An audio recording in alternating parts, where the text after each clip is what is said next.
نبی پاک صلی اللہ تعالی علیہ وسلم تشریف فرما ہیں.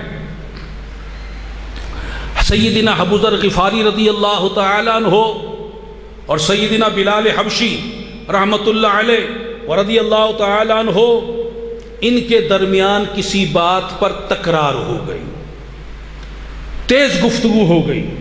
دوران گفتگو حضرت ابو ذر غفاری رضی اللہ تعالی عنہ کے منہ سے نکلا، یا ابن السودائی، اے سیاہ فام عورت کے بیٹے، اے کالی عورت کے بیٹے.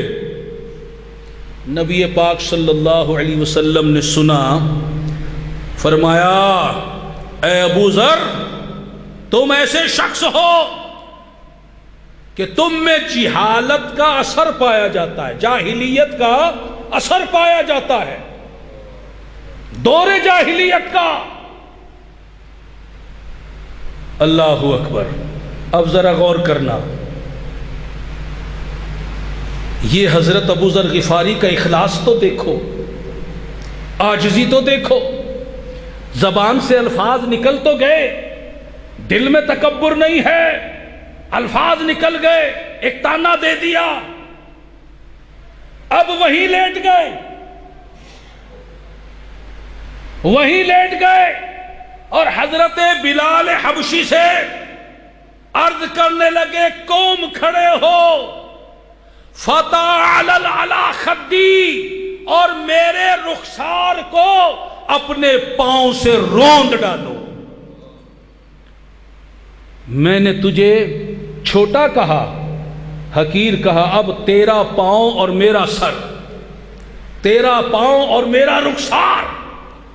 اب حضرت بلال حبشی منع کر رہے ہیں، یہ اصرار کر رہے ہیں، اتنا مجبور کیا کہ بادل نخواستہ حضرت بلال حبشی کو اپنا پاؤں ان کے رخسار پر رکھنا پڑا.